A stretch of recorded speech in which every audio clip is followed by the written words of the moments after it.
दोपहर की चमकीली धूप में समंदर के साहिल पर तफरीह के लिए आने वाले सयाह एक पुरसुकून बीच पर गपशप और आराम कर रहे थे। अचानक एक तरफ से एक जहाज के इंजनों की गड़गड़ाहट की आवाज सुनाई दी, जो लम्हा ब लम्हा कान फाड़ डालने वाले शोर में तब्दील होती गई। अचानक उफुक पर एक बहुत बड़ा बोइंग 767 तैयारा नमूदार हुआ, जो खतरनाक हद तक नीचे परवाज कर रहा था। दूर से सुनाई देने वाली गड़गड़ाहट एक खौफनाक घनगरज में तब्दील हो गई जब इथियोपियन एयरलाइंस की परवाज 961 कोमोरोस आइलैंड के साहिल के करीब समंदर के पानी से टकराई। एक पुरसुकून साहिल अचानक चीखते हुए जिंदा बच जाने वाले इंसानों, भागती हुई इमदादी टीमों और डूबते हुए जहाज के पानी से बाहर रह जाने वाले ढांचे के एक तकलीफदेह मंजर में बदल गया। ये महज एक हवाई हादसा न था, ये एक हवाई जहाज की हाईजैकिंग थी जो कत्लो खून की रुदात बन गई। एक ऐसा वाकया जो हवाई तारीख के सबसे अलमनाक और परेशान कुन सानेहात में बदल गया। लेकिन आखिर ये सब हुआ कैसे? उस दिन होने वाले वाकये को समझने के लिए हमें कुछ पीछे जाना पड़ेगा। 23 नवंबर सन 1996 इथियोपिया के शहर एडिस अबाबा में मुसाफिर एक मामूल की परवाज पर सवार हो रहे थे। एडिस अबाबा से अबिडजान जाने वाली इथियोपियन एयरलाइंस की परवाज 961 के मुसाफिर इस बात से बिल्कुल अनजान थे कि इन पर अगले चंद घंटों में क्या बीतने वाली है। इस परवाज के नैरोबी, ब्राज़ाविल और लागोस में ले ओवर्स थे। जहाज में 163 मुसाफिर और 12 अमले के अरकान सवार थे, जिनमें 42 साल कप्तान लील अबेट और 34 साल फर्स्ट ऑफिसर योनास मर्डा भी शामिल थे। परवाज के लिए इस्तेमाल होने वाला जहाज बोइंग 767 ER-200 था, जिसे 22 अक्टूबर 1987 को इथियोपियन एयरलाइंस के बेड़े में शामिल किया गया था। यानी वाकये के वक्त उस जहाज की उम्र 9 साल थी। 23 नवंबर 1996 को जहाज एडिस अबाबा हवाई अड्डे से उड़ा और पहले स्टॉप नैरोबी के रास्ते में ही हाईजैक कर लिया गया। इस हाईजैकिंग का बैकग्राउंड समझने के लिए हमें थोड़ा सा इथियोपिया की सूरत हाल को समझना होगा। 20वीं सदी की 7वीं दहाई में इथियोपिया शदीद इंतशार का शिकार था। इक़्तिदार की कशमकश ने शहंशाही निज़ाम को खत्म कर दिया था। इथियोपिया में खाना जंगी छिड़ गई और मुल्क तबाह हो गया। सूरत हाल उस वक्त और भी संगीन हो गई जब फसलों के तबाह हो जाने ने लाखों अफराद को फाका कशी के दहाने पर पहुंचा दिया।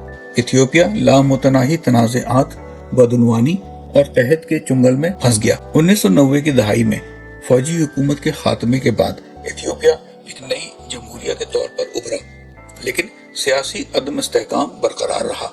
उसकी वजह से इथियोपिया के लोग जुल्मों सितम, कैदोबंद और बदहाली का शिकार रहे। आम आदमी अच्छी जिंदगी के लिए मुल्क से निकलना चाहता था। सैकड़ों लोग फरार होने की कोशिश करते, इसीलिए जहाजों की हाईजैकिंग के वाकयात बढ़ गए। इथियोपिया में खासतौर पर इथियोपियन एयरलाइंस में अगवा के वाकयात मामूल बन गए। यही कुछ इथियोपियन एयरलाइंस की परवाज 961 के साथ हुआ। इथियोपियन एयरलाइंस की परवाज 961 की एडिस अबाबा से टेक ऑफ के 20 मिनट बाद मुसाफिरों ने 3 आदमियों को कॉकपिट की तरफ भागते देखा। दौड़ते हुए उन आदमियों में से एक ने चीख के कहा, सब लोग अपनी अपनी सीटों पर बैठ जाएं, मेरे पास बम है। इन इथियोपियन हाईजैकरों ने कुल्हाड़ी और फायर एक्सटिंग्विशर से कॉकपिट पर दावा बोल दिया। हाईजैकरों ने सबसे पहले फर्स्ट ऑफिसर योनास मर्डा पर हमला किया और उन्हें कॉकपिट से बाहर निकाल दिया।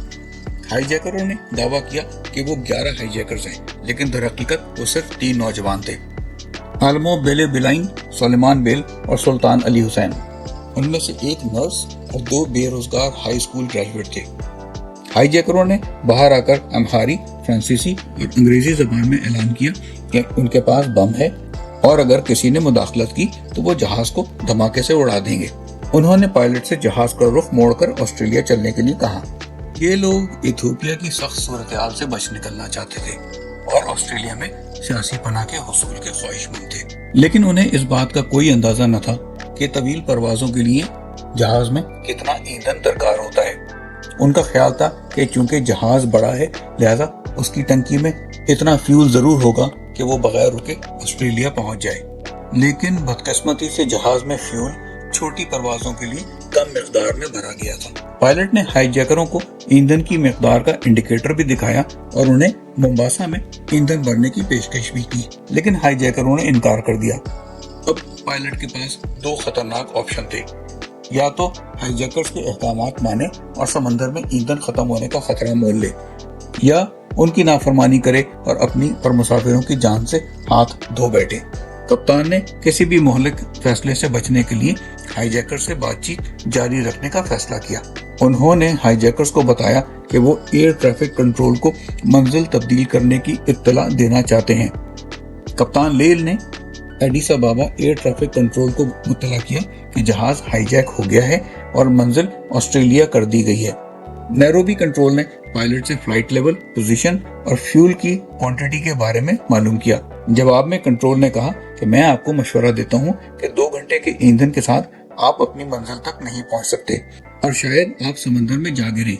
एयर ट्रैफिक कंट्रोल ने यह कहा कि बेहतरीन हल ये है कि आप मोम्बासा में लैंड करें और मजीद फ्यूल ले लें, लेकिन हाईजैकरों ने इस बात को समझने के बजाय पायलट को रेडियो बंद करने को कहा, क्योंकि वो किसी भी कीमत पर बातचीत करने के लिए तैयार न थे।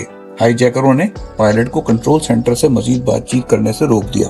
पायलट ने आहिस्ता आहिस्ता जहाज को साहिल की तरफ मोड़ना शुरू कर दिया, क्योंकि वह समंदर की तरफ जाने का इरादा नहीं रखते थे। कप्तान लेल पहले भी 2 बार ऐसी सूरत हाल से गुजर चुके थे। मौके को गनीमत जानते हुए पायलट ने कोमोरोस जजायर के करीब मोरोनी इंटरनेशनल एयरपोर्ट का रनवे चेक करने की कोशिश की, लेकिन किस्मत ने साथ न दिया। उसी वक्त लो फ्यूल की वार्निंग भी ऑन हो गई। पायलट ने हाईजैकर्स को बेवकूफ बनाकर जजायर के करीब ही चक्कर लगाना शुरू कर दिए ताकि जमीन से ज्यादा दूर न जाएं। तकरीबन 3 घंटे बाद जहाज का दायां इंजन बंद हो गया। पायलट ने हाईजैकर से इल्तिजा की कि जहाज लैंड करने दें या मुसाफिरों को सूरत हाल से आगाह करने दें ताकि वो आने वाले हादसे के लिए तैयार रह सकें। हाईजैकर्स ने बिल्कुल इनकार कर दिया। खुशकिस्मती से थोड़ी देर बाद एक हाईजैकर को अकल आई और उसे एहसास हुआ कि अगर जहाज क्रैश हो गया तो वो भी मुसाफिरों के साथ मर जाएगा। इसलिए अपने साथियों से बात करने वो कॉकपिट से बाहर निकला। ये अगवा के बाद पहला मौका था जब पायलट कॉकपिट के अंदर अकेला था। कप्तान ने इस मौके को गनीमत जानते हुए माइक्रोफोन उठाया और पब्लिक एड्रेस सिस्टम पर मुसाफिरों से खिताब शुरू कर दिया। लेडीज एंड जेंटलमैन, ये आपका पायलट बोल रहा है।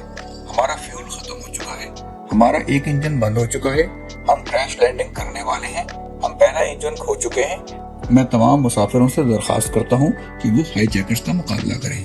कुछ मुसाफिरों ने हिम्मत जमा की और हाईजैकर्स पर हमला कर दिया। एक हाईजैकर का दावा था कि उसके पास बम है, लेकिन वो बम जाली था। दरहकीकत वो एक डब्बा था जिसे उसने कागज में लपेटकर बम की शक्ल दी थी। हाईजैकर वापस कॉकपिट में आ गए और कैप्टन से माइक्रोफोन छीन लिया। जहाज का एल्टीट्यूड कम हो रहा था। पायलट ने हाईजैकर्स को बताया कि जहाज खुद ब खुद नीचे जा रहा है, वो उसे नीचे नहीं लेके जा रहे। हाईजैकर्स ने पायलट को कंट्रोल्स छूने से मना किया, जिस पर थके हुए पायलट ने जवाब दिया, मैं, आप और हम सब मरने वाले हैं। हाईजैकर पायलट पर चीखने लगा कि वो जहाज को नीचे आने से रोके। उस वक्त भी हाईजैकर सूरत हाल की संगीनी को समझने से इनकारी थे। वो अभी भी पायलट से ऑस्ट्रेलिया जाने के अहमकाना मुतालबे पर अड़े हुए थे। हादसे से कुछ देर पहले पायलट ने जहाज को समंदर पर उतरने के लिए तैयार किया तो हाईजैकरों में से एक ये समझा कि पायलट उन्हें धोखा दे रहा है और ऑस्ट्रेलिया के बजाय किसी और जगह ले जाने की कोशिश कर रहा है। उसने कॉकपिट में पायलट के साथ हाथापाई शुरू कर दी। अब जहाज का ईंधन खत्म हो चुका था और दोनों इंजन फेल हो चुके थे। फर्स्ट ऑफिसर इकोनॉमी क्लास में गए और देखा कि तमाम मुसाफिर लाइफ जैकेट्स पहन चुके हैं। बहुत से लोगों ने लाइफ जैकेट्स को फुला भी लिया था। उन्होंने लाइफ जैकेट्स को डिफ्लेट किया, मुसाफिरों को तरीका समझाया और हिदायत की कि जहाज से बाहर आने तक जब तक उन्हें इंस्ट्रक्शंस ना दी जाए, लाइफ जैकेट्स को ना फुलाया जाए। इस दौरान जहाज इंडियन ओशियन की तरफ डगमगा रहा था। पायलट ने जहाज को समंदर में लैंड करने की कोशिश की, लेकिन उनकी कोशिश नाकाम रही। जहाज ग्लाइड करने के बजाय कम ऑल्टीट्यूड पर पानी से टकराकर क्रैश लैंड कर गया, जिसके नतीजे में जहाज के 4 टुकड़े हो गए। जैसे ही जहाज पानी से टकराया, दबाव के साथ ही समुद्र का पानी जहाज के अंदर दाखिल होने लगा, जिससे हर शख्स घबरा गया। जो लोग अपनी सीट बेल्ट्स नहीं बांधे हुए थे, वो समंदर के पानी के शदीद प्रेशर की वजह से जहाज की दीवारों से टकराकर शदीद जख्मी हुए और अपनी जान से हाथ धो बैठे। इसमें हाईजैकर भी शामिल थे। जहाज साहिल के करीब गिरा था, जहां मुल्क की बड़ी मशहूर बीचेस थीं, इसलिए बहुत से सयाहों में डॉक्टर्स, पैरामेडिक्स और स्कूबा डाइवर्स भी शामिल थे, जिन्होंने फौरी तौर पर जहाज के मुसाफिरों की मदद शुरू कर दी। ڈائیورز کی ایک ٹیم ان کی مدد کے لیے پہنچ گئی۔ بدقسمتی سے بہت سے مسافروں نے فرسٹ آفیسر کی ہدایات کو نظر انداز کر دیا تھا اور جہاز کے اندر ہی اپنی لائف جیکٹس پھلا لی تھی، جس کی وجہ سے وہ جہاز سے نکل نہیں سکے اور وہ بھی اپنی جان سے ہاتھ دھو بیٹھے۔ جن لوگوں نے ہدایات پر عمل کیا وہ جہاز سے محفوظ طریقے سے نکلنے میں کامیاب ہو گئے اور قریبی لوگوں نے انہیں بچا لیا۔ فلائٹ 961 کے 175 افراد میں سے صرف 50 افراد ہی اس حادثے سے بچ سکے، جس میں دونوں پائلٹ بھی شامل تھے۔